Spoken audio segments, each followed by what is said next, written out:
Jaya Gopi Janavallabha Girivanadari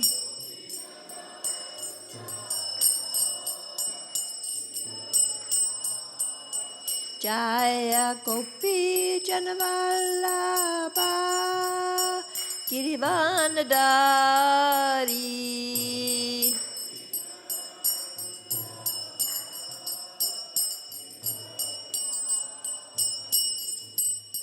Jasodanandana Brajajanaranjana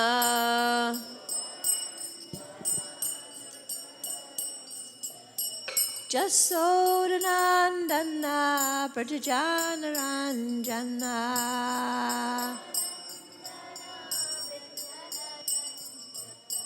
Jamuna Tira Vanachari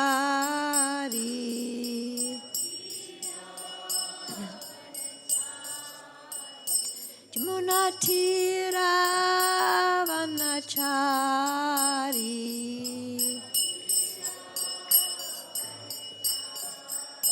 Jaya Radha Madhava Kunja Bihari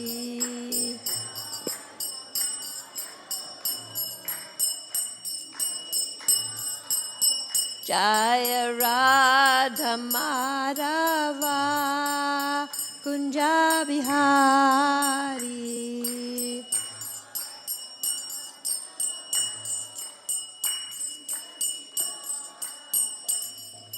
Hare Krishna, Hare Krishna, Krishna Krishna, Hare Hare, Hare Rama, Hare Rama, Rama Rama, Hare Hare.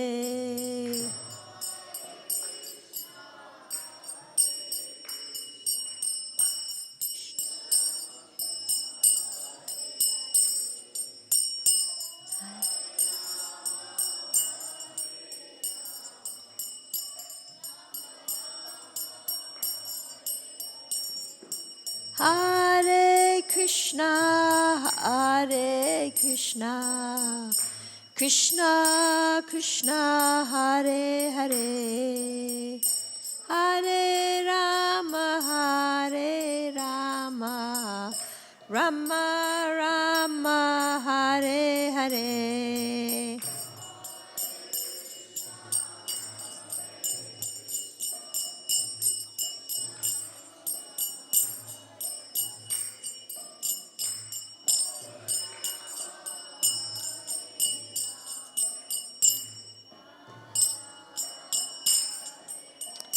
Hare Krishna, Hare Krishna, Krishna Krishna, Hare Hare, Hare Rama, Hare Rama, Rama Rama, Hare Hare.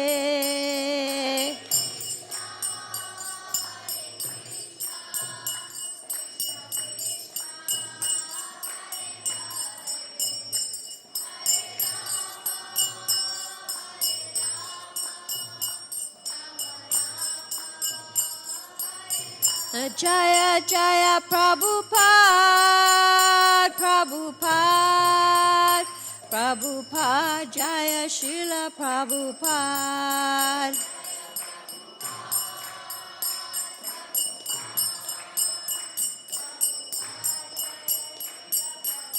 Jaya Jaya Prabhupada, Prabhupada, Prabhupada, Jaya Srila Prabhupada.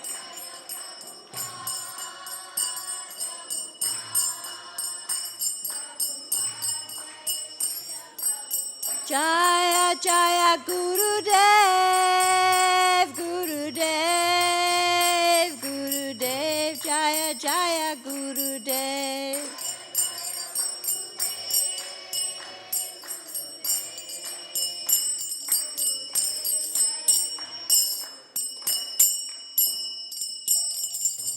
Srila Prabhupada ki. Om Namo Bhagavate Vasudevaya. Bhagavate Vasudevaya. Om Namo Bhagavate Vasudevaya.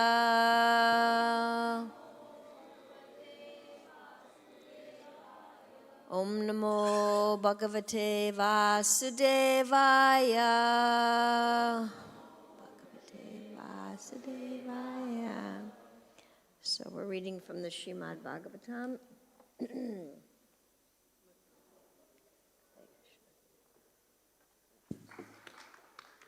Hare Krishna, dear devotees. I would like to introduce Mother 𝗂𝐶𝐺𝑒𝐵.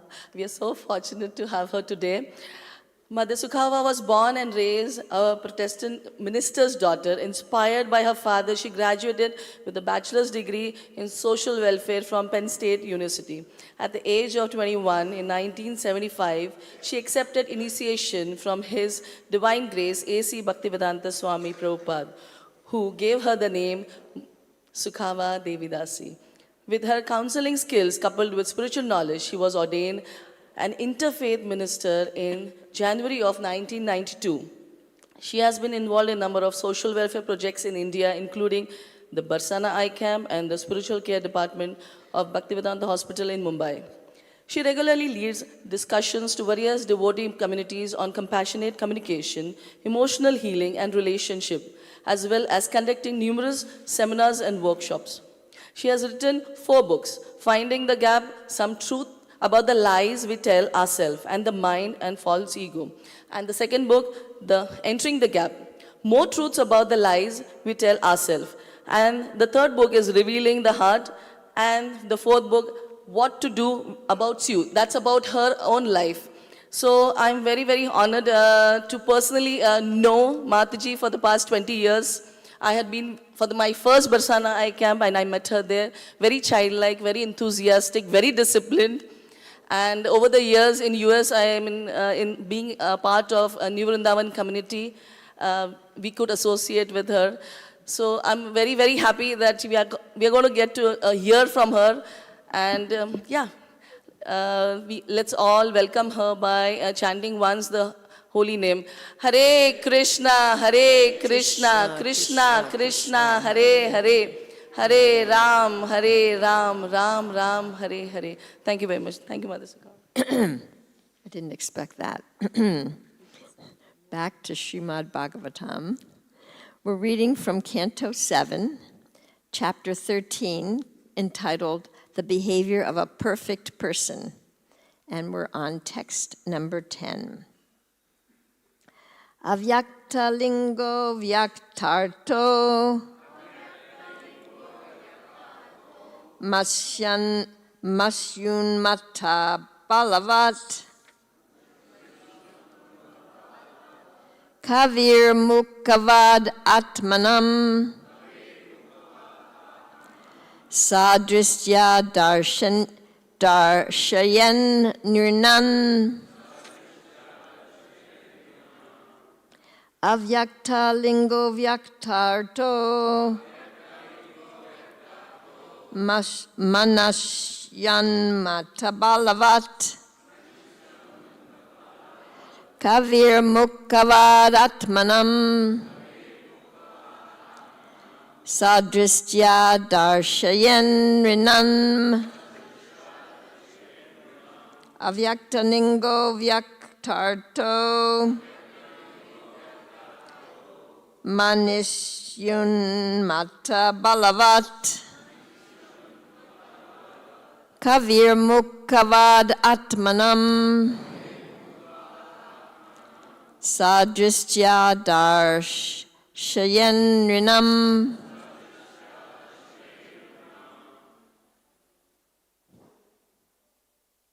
Please. Lakyalinga latato balavat kavir mukavad atmanam sadristya darshanam nirnam.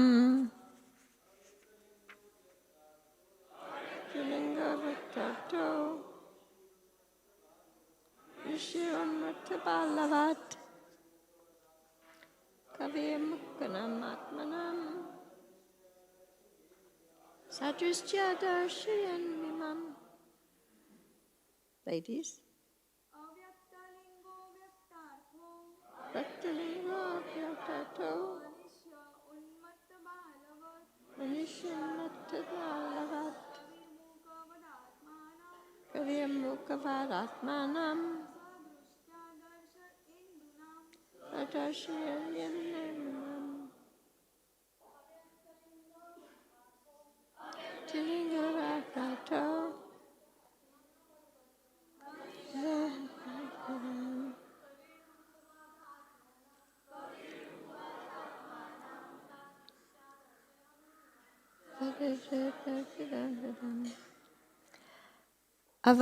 Avakyalinga, whose symptoms of sannyas are unmanifested.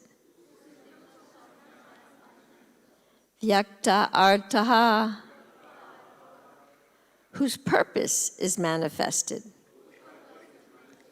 Manisi, such a great saintly person. Unmata, restless.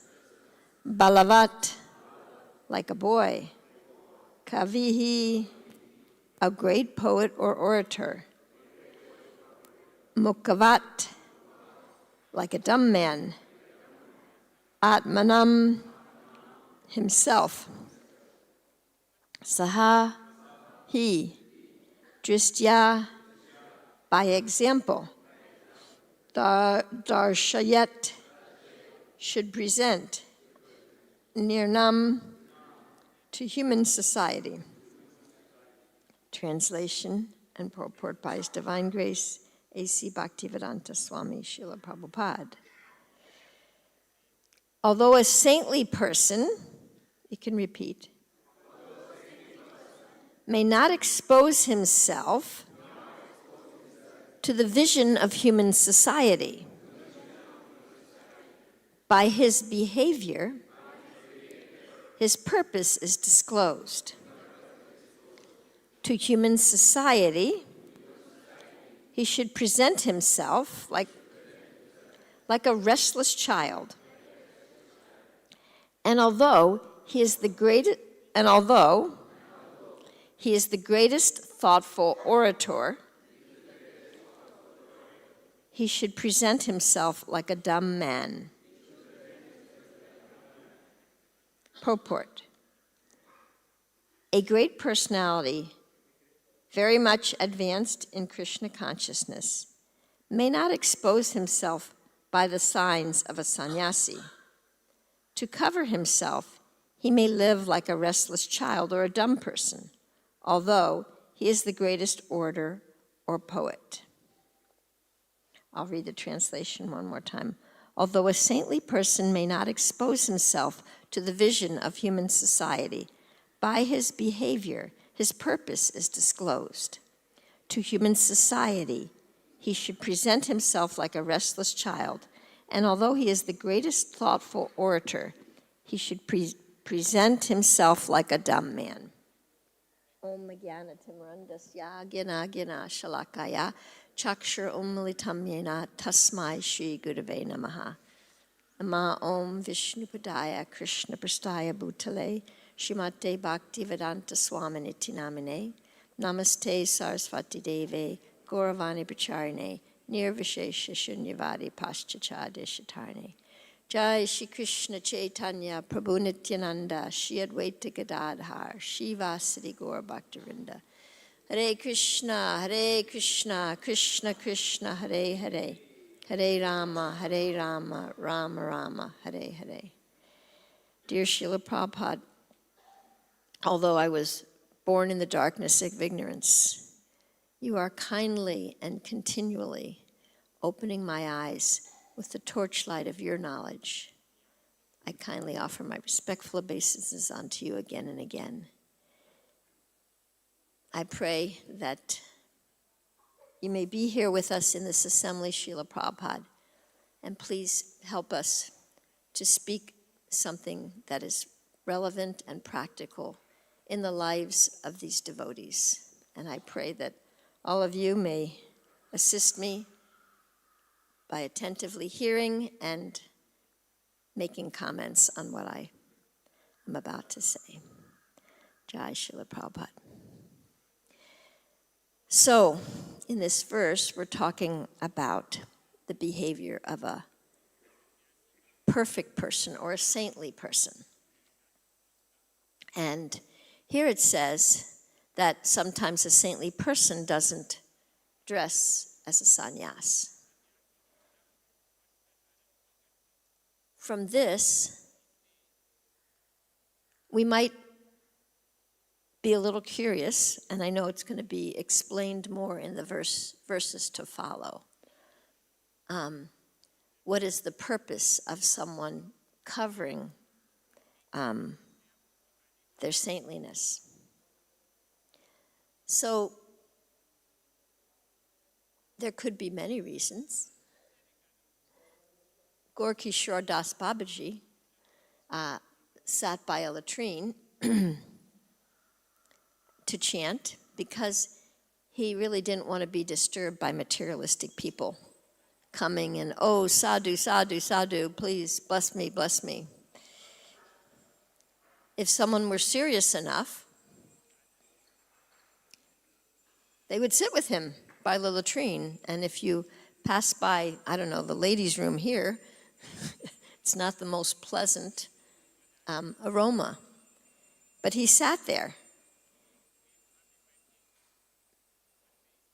because he didn't want to associate on a material level. He really wanted to associate with those who wanted to go deep. And interestingly enough,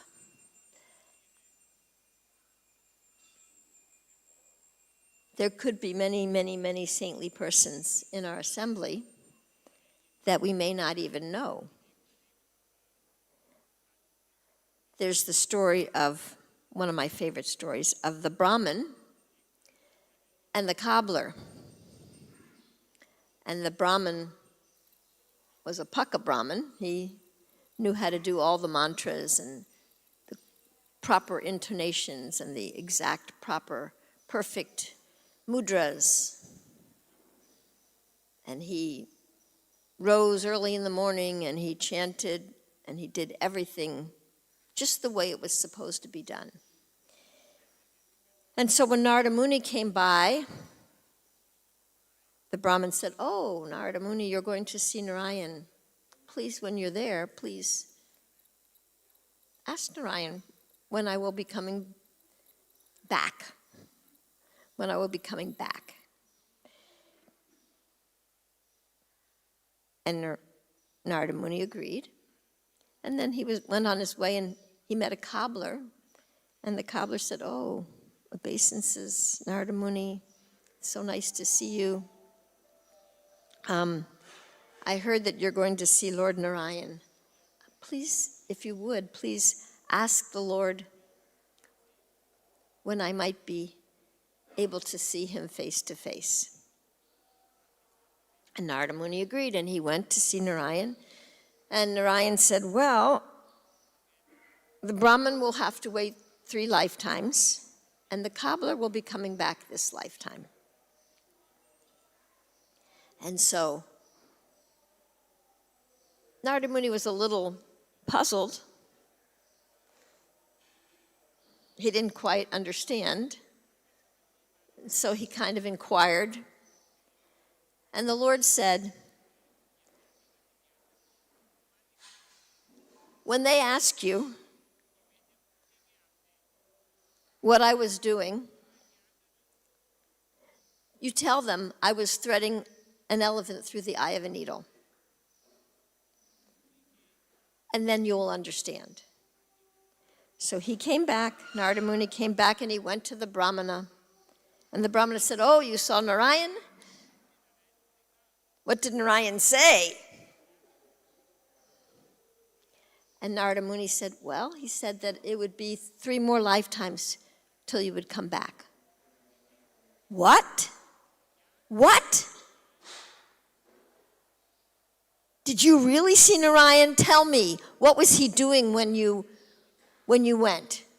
oh, he was threading an elephant through the eye of a needle. Narada Muni, you're making this up. Come on, you didn't see Narayan. That's ridiculous, threading an elephant through the eye of a needle. And he was quite upset. Narada Muni noted the attitude of the Brahmin. And then he went to the cobbler. And the cobbler said, oh, dear Narada Muni, you have seen Narayan. What was my Lord doing when you saw him? Please tell me, what was he doing? Oh, he was threading an elephant through the eye of a needle. Oh, my Lord, he's so wonderful, amazing. My Lord can do anything. Please tell me, did he let you know when I might be seeing him?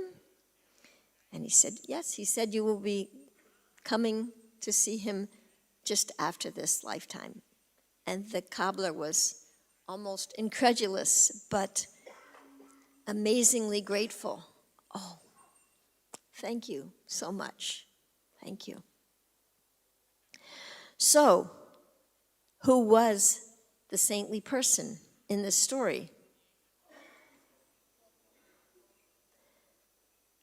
So, if we look at all of knowledge as a big circle, Jai Shishi Gonitai, Jai Shishi Radhavindra Chandra, Jai Jagannath Baladev Subhadra. If we look at all of knowledge as a big circle, how much do you think we know in that big circle of all the knowledge? How much do we know in all of knowledge? What do we know? How much? Maybe a dot. So what do we know? What do we really know? We know what we see, but do we really know what we see? Or are our senses imperfect? Maybe we don't see everything. Maybe our vision is tunnel vision. Maybe we don't see everything. Well, we know what we know, but what do we know? We know what we know from maybe what we read and maybe from our past experiences, which could be very limited. So what do we really know? And we walk around life, I don't know about you, but most human beings, myself included, we walk around life oftentimes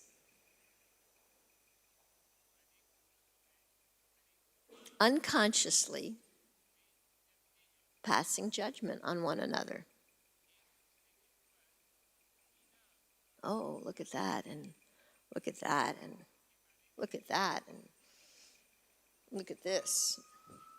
We unconsciously judge others from our tiny perspective. What do we know? Who knows? There may be many saintly persons disguised, and we are maybe passing judgment on them unknowingly. I think that's why Lord Chaitanya gave us the third Shikshashtakam verse. One should chant the holy name of the Lord in a humble state of mind, thinking oneself lower than the straw in the street, devoid of all sense of false prestige, and ready to offer all respects to others. Did I say more tolerant than a tree? I think I missed that part. In such a state of mind, one can chant the holy name of the Lord constantly. In such a state of mind, offering all respects to others, being tolerant like a tree, forgiving. What does a tree do? A tree doesn't hold any grudges. A tree doesn't judge you. And a tree offers whatever a tree has, shade, fruits. What does a straw in the street know? straw on the street might know more than we know. Looking up at the world from a low place, looking up and seeing, a straw on the street might be in wonder and awe about all that passes by, passes over him. So, from that perspective, a straw on the street might see more than we see. We might just have tunnel vision. So what do we know? Who do we know is a saintly person or not a saintly person? It behooves us to be curious and open-minded and maybe learning from everyone rather than passing judgment, which could at some point in time get us into trouble. We have so many stories in Bhagavatam of even great sages.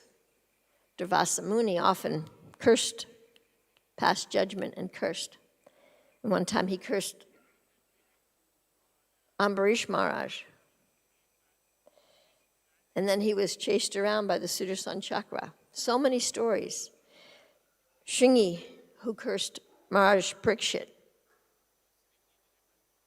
because he offended his father, which, I mean, he had some feelings for his father.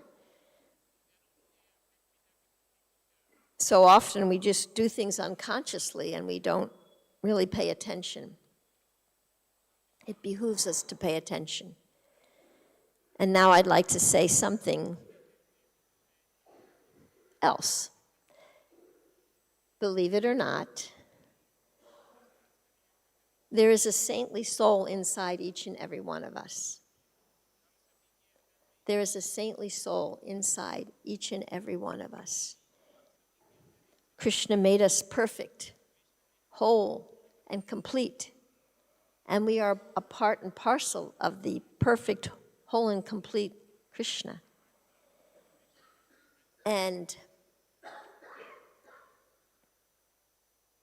our perfection, perfect, whole, and complete, is not in the quantity of what we have, but Krishna has given us minute particles of the qualities that he has. Not all of the qualities, but a large part of the qualities. We have those qualities inside of us. That's the nature of the soul. We have those qualities inside of us. However, they've been covered since time immemorial. How many lifetimes have we been in this world? Those saintly qualities are covered. And because of they've been covered and hidden away even from our own vision, we tend to judge our own self by what is manifest rather than by what is unmanifest. We judge others by what is manifest, and we judge ourselves by what we see. And here in this verse, it's talking about the saintly person may not manifest to the world. He may not wear the robes of a sannyas. He may not be manifest and showing his wisdom. That doesn't mean he doesn't have wisdom. We may not be in contact with the wisdom that we have inside of us, our saintly nature. We may not be in touch with that wisdom. And we may be wanting to crowd our brain with scriptural knowledge, which there's nothing wrong with that. But even the scriptural knowledge, even if we hold the book and have the book and memorize the book and know the theory, that doesn't necessarily allow us to touch the wisdom and the saintliness that's inside of us that is maybe not manifest, even to our own vision.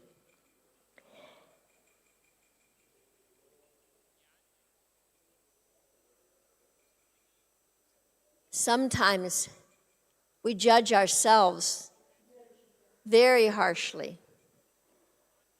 And oftentimes, most often, we treat others the way we treat ourselves. And because we judge ourselves by what we can see and by what is manifest and what we don't like about what is manifest, we become distracted from being curious to how can I develop the muscles and the qualities that Krishna has already given me. How can I exercise those muscles that have atrophied inside? They're there, but because I haven't used them, they're weak. That doesn't mean I don't have them. If any of you have ever had an accident or something where you have had to stay in the hospital bed or in bed for quite a long time, maybe you broke your leg or something, you may need to learn how to walk again because the muscles have atrophied. And when you get physiotherapy, if any of you have ever had physiotherapy, it's actually kind of painful. Even though you knew how to walk and you were walking before the accident, now your muscles have atrophied, and to walk is actually painful. And by exercising and doing the exercises, the muscles become stronger and stronger, and we can once again walk and sometimes jump.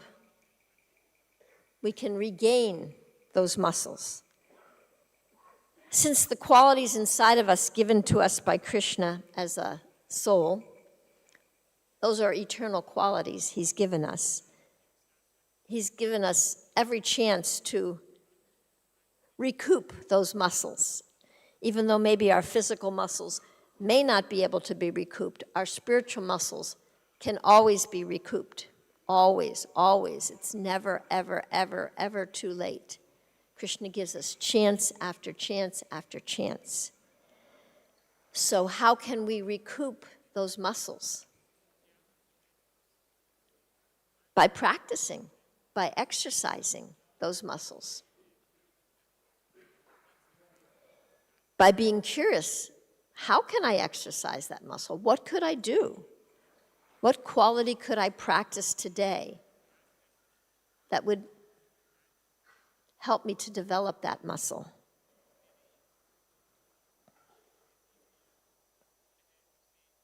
If we spent a lot of our, let me see, how do I want to say this? If we spent more time being curious how to develop those inner muscles,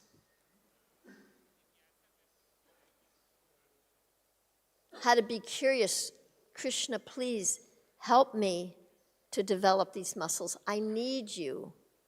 I need you to help me because it's a little excruciating.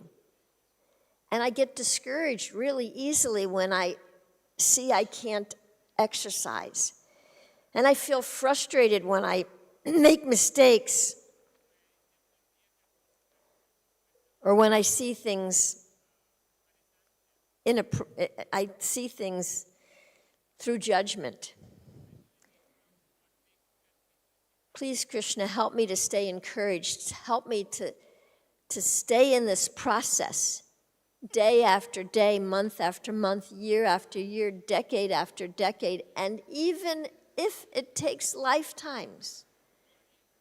I know you're with me. Please give me the strength to exercise my muscles so that I may someday see you face to face.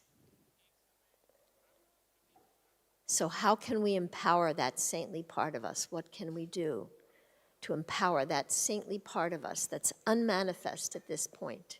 we're covered. And how can we carefully respect each and everyone, not knowing who they are or where they are, not judging with our mind, but seeing with our heart, carefully being respectful of others. That's going to mean we have to also be respectful of ourselves. We are a part and parcel of Krishna. And when we respect, it's not easy to exercise muscles that have been atrophied for a long time. And when we respect that we're on the path, we're on the journey, and when we respect others, no matter where they are on their path and journey, we can continue in this process day after day.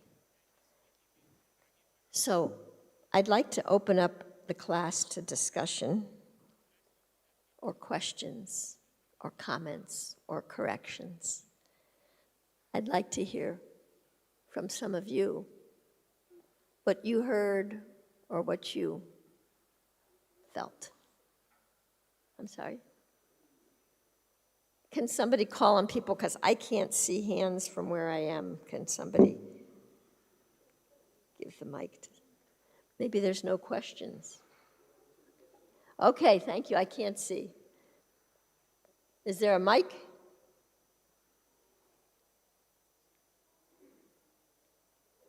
Thank you. Oh, is this the mic here? I can't reach it. Okay, thank you.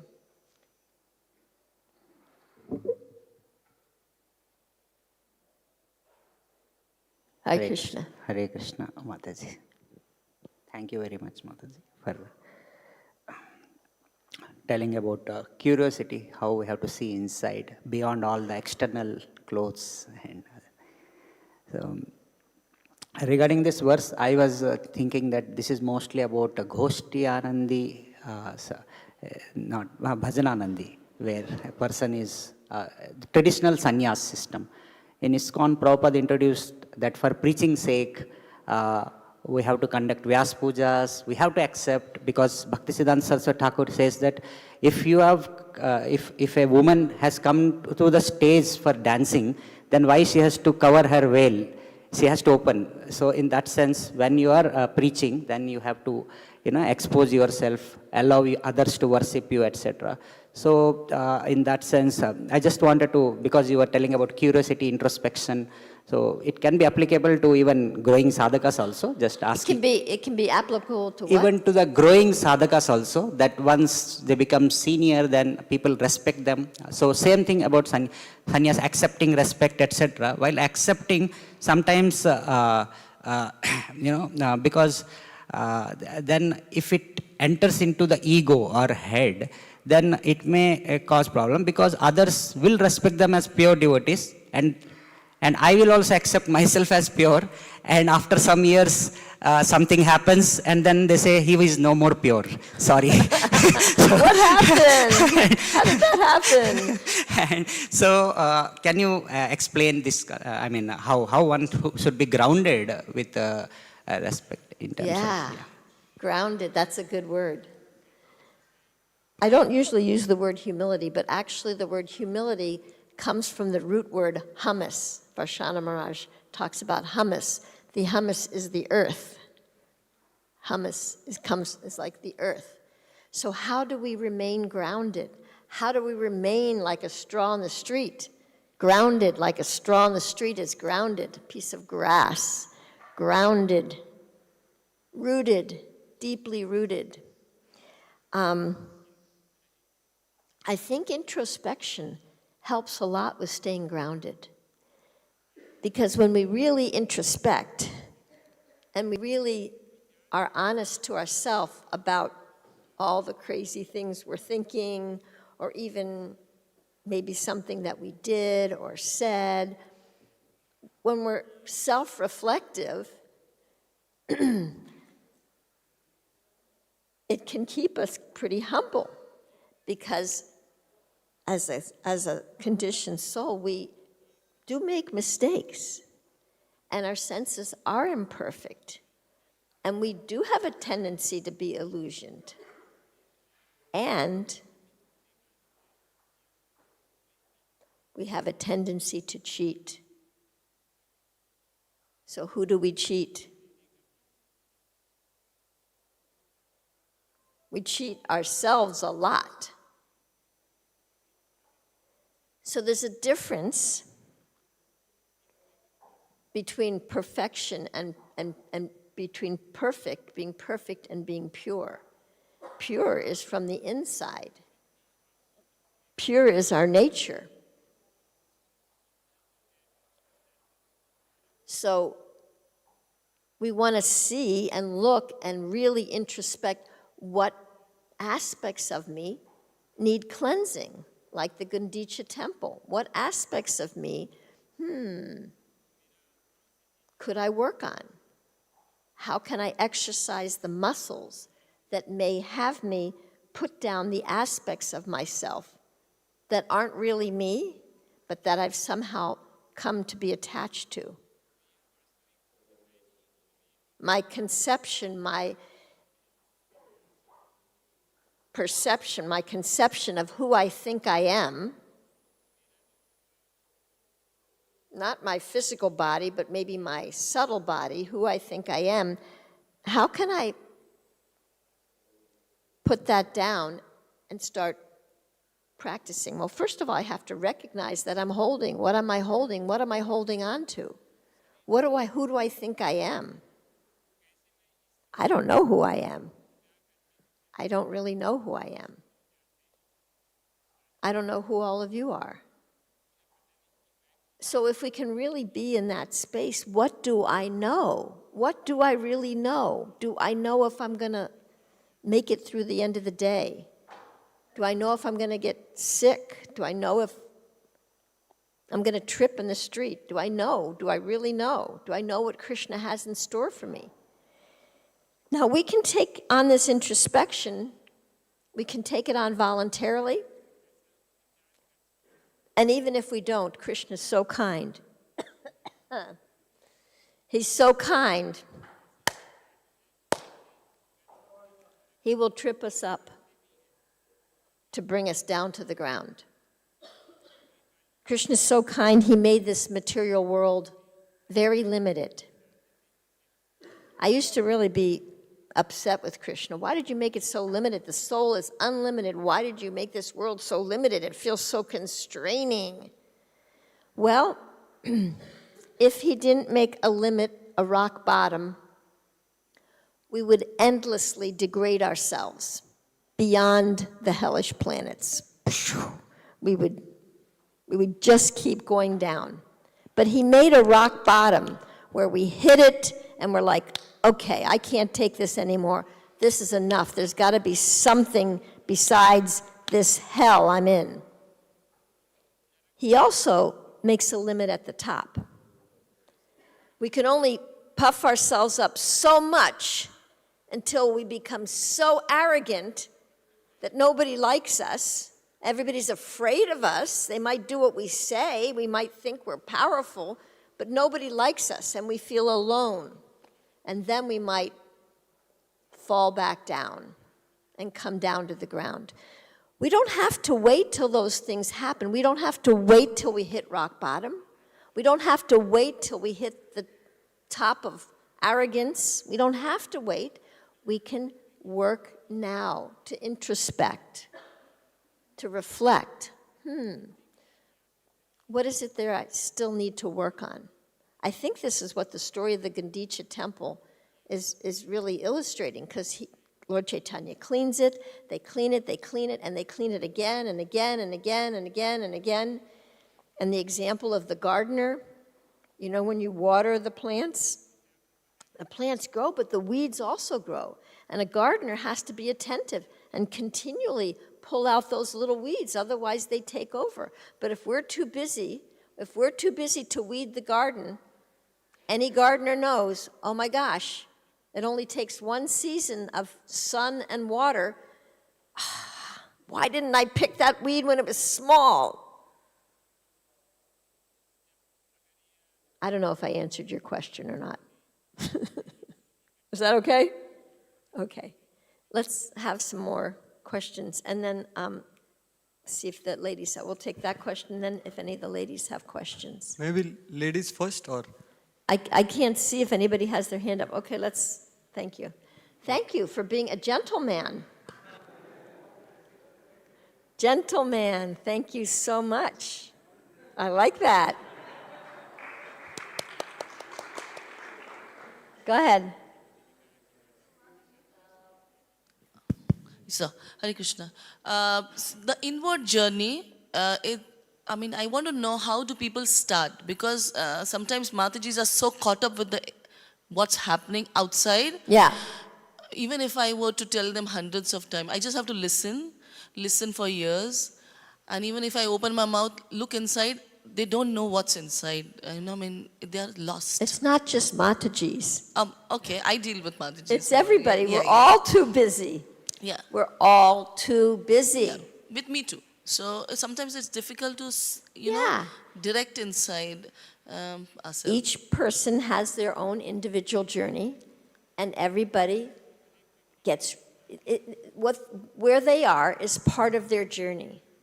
They may not be ready to take the inward journey, but that doesn't mean you could mention it. I can mention it in a class. That doesn't mean everybody here is going to start that right away.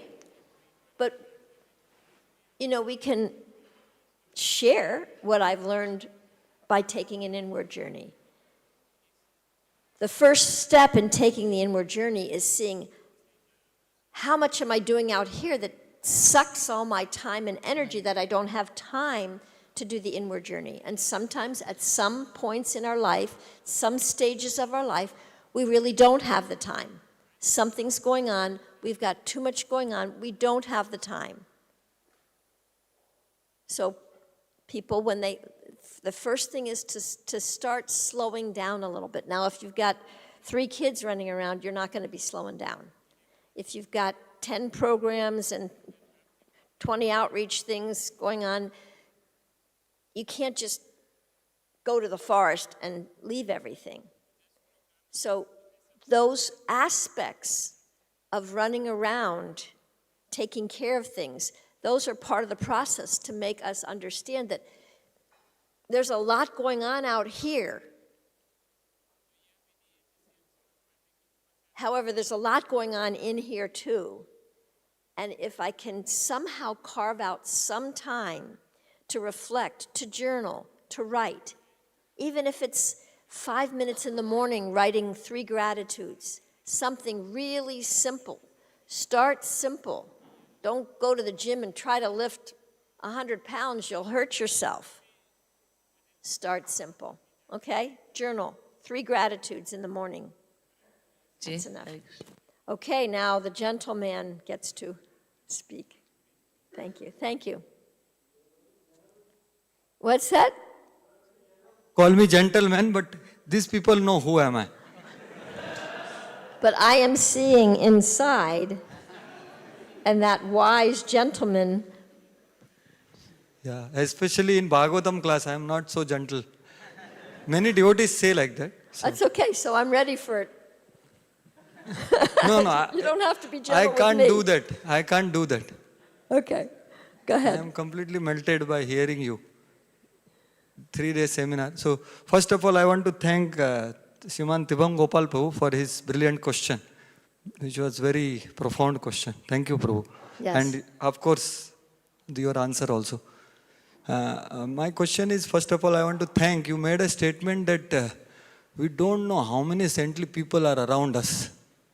So, Srila Vishwanath Chakravarti Thakur, in one of the commentaries in Srimad Bhagavatam 3.29, where Kapil Muni is becoming affectionately angry at the devotee who is not respecting every living entity. So 4 verses he speaks of anger. So he says that, if you worship my deity and, don't respect living entities, it is like putting ghee in ashes. If you worship my deity and don't respect others, then it is imitation worship. If you worship me and if you don't respect other living entities, one will never be peaceful. And fourth verse is, if you worship me with all nice Abhishek items and 𝗠𝘁𝗷𝗵, like that word is are used. And then if you don't respect every living entity, then I will never be pleased with such person. So like that he is speaking very heavy words. So there Vishwanath Chakravarti Thakur writes the same statement which you made, that actually the only problem in bhakti is offense, and offense to the great souls.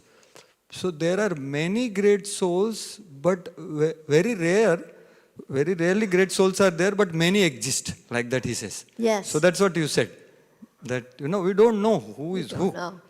So thank you for that. And my question is that... Can I add a comment to that? I would also say, I would add an extra thing that's not there. If we don't respect ourselves, if we don't respect the soul inside this human machine that's suffering, struggling, yearning, and yet so covered, if we don't respect this soul that's really going through the ringer to come back to who we really are, if we don't respect that soul, it's really hard to respect anybody else, because we're disrespecting that part of Krishna that Krishna gave us to take care of. And it's the closest part to us, and it's the one we neglect the most. And when we do start to respect that soul, despite all the things we know we're thinking, doing, feeling, all of that, but we can respect the soul inside of all of that, we can respect anybody, because this is the hardest person there is to respect. So I would add that really helped me a lot when I started to learn how to respect myself. Not like I'm great, but like Krishna made me. He didn't make a mistake.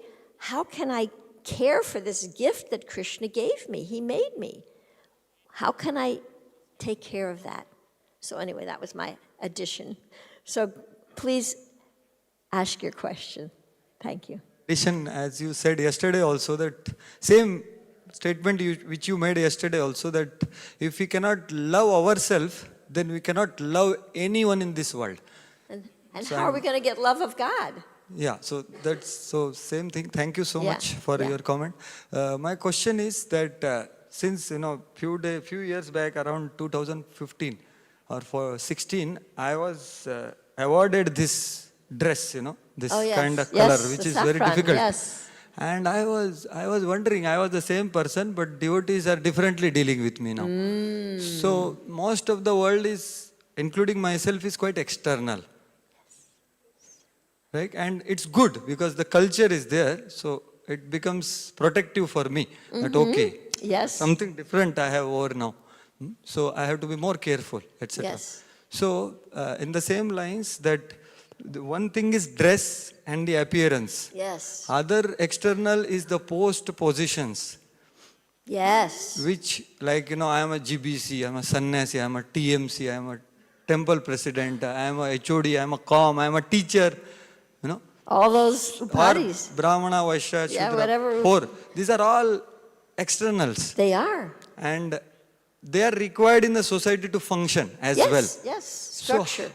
how do we actually not take that seriously? Because people also come to us because of that.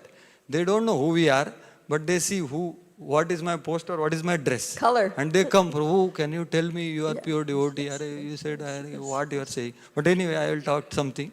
So like that, people approach many people, like someone is post holder. So many people will approach him, but not for who he is, but what he holds. Right? The post and position, Yes. power and etc. Yes. And which is all good for Krishna's service. So my question is, Mataji, is that how do we actually remain grounded, as he said, being conscious Yes. that actually these are all important things, I should use them in Krishna's service, but I should think about my own chanting Hare Krishna, how I am hearing Bhagavatam, how I am dealing with devotees, that also I have to see. So how do we be grounded in this? Yeah, I hear you. I hear you. And yeah, what to speak of? You know, people think that I'm a Prabhupada disciple, and so they think, I don't know what they think, but if I identify with my post or my, you know, whatever status or whatever it is, if I identify with it and I think I'm that, that's where the danger comes in. If I just see it as a dress, or I just see it as like some great fortune that I got initiated by Prabhupada, I'm no different than anybody else here. We all have a spiritual journey. We all have struggles. We all have ups and downs. And when I can be with my own ups and downs, when I can really go through and feel the pain of my ups and downs, and actually be grateful for the blessings that Krishna gives me that are painful, rather than resisting those lessons that are embarrassing or uncomfortable, you know, if I can be with that pain, if I can be with the pain of looking inside at the things there are yet to remove, and I can be with that pain, then I have a chance to stay grounded. Pain is actually intimately connected with love.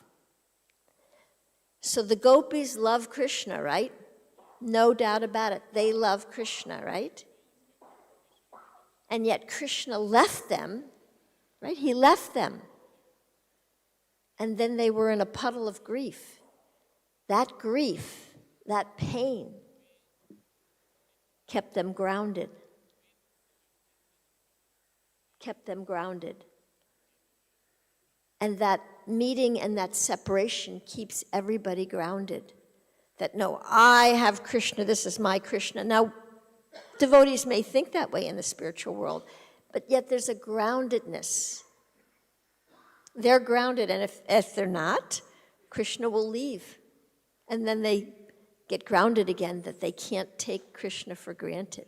So the spiritual world is, no one's taking Krishna for granted. And if they do, even momentarily, they get it. So not taking the gifts that Prabhupada has given us, even this human form of life is actually a gift. Not taking all these little things for granted, but really appreciating what's been given to us. That appreciation, that gift, keeps us grounded. So we could even write in our journal gratitudes, but we could write, please, Lord Krishna, help me to stay grounded. Please, Krishna, help me to stay grounded. If we pray every day, please don't let me float away. Keep me grounded. I don't want to be one of those balloons that floats into the ether. Please keep me grounded. If we say that prayer every day, Krishna will certainly fulfill that desire. So we may not be able to even see sometimes when we're not grounded. Little kids don't see when they're sometimes in danger. They don't see it, and we're little kids. So Krishna, keep me grounded. When we ask Nrsimhadev for protection, it's not just for our body. Please protect me from arrogance. Protect me from illusion. So praying, that's always a great answer. Just praying. Is that helpful?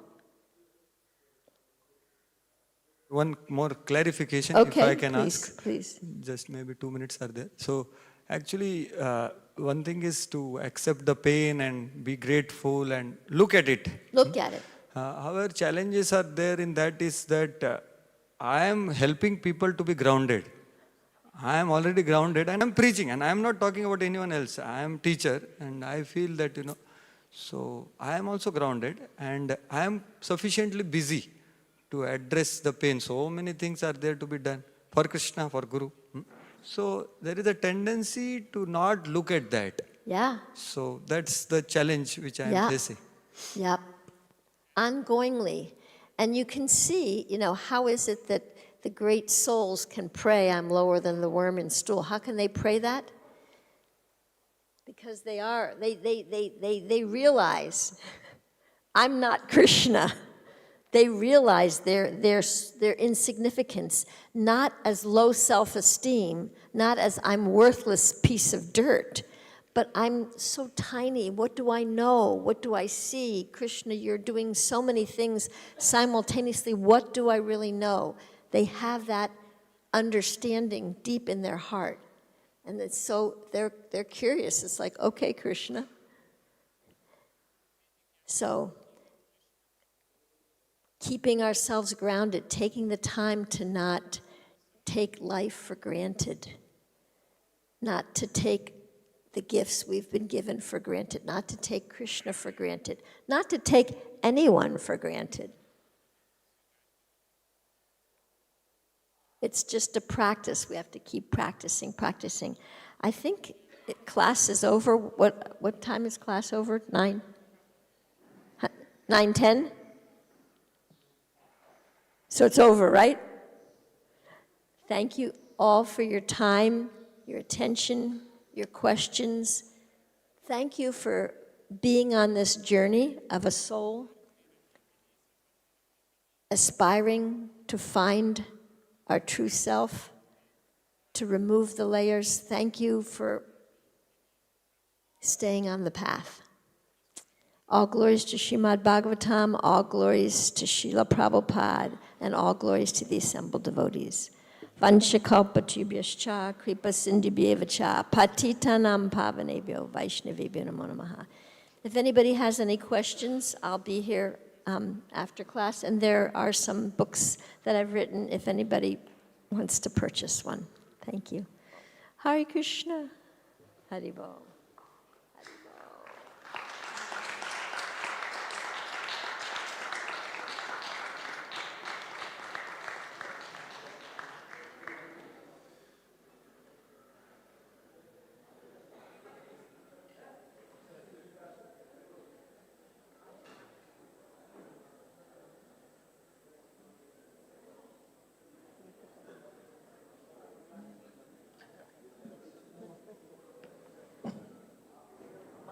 I want to know how to ground teenagers because they are ready to fly and they may get into. I'm fine if. You give them one or two ground rules. Okay. Like I told my daughters. This is the only thing I told my daughters. I'm not going to tell you what to do, but I'm going to tell you one thing. If anything happens and you happen to get pregnant, the boy can walk away and you will have to do something. That's all I said. They didn't get pregnant. Hare Krishna My daughter only got pregnant. गौर पूर्णिमा तक हर रोज हम षष्ठीसुताष्टकम गाएंगे I'm just telling Tarini that तो whatever you do, please keep me updated. सभी भक्तों से विनती है कि और एक 5 minute Yeah, that's all. Just हम गाएंगे I'm a mother. I have a मृदंग लाओ you're safe. I'm going through a rough teenager myself, so she is a saint, Okay. a real saint. She's special. So I was. Yes. षष्ठीसुताष्टकम् की जय I'm sorry. नवगौरवरं नवपुष्पशरं नवभावधरम्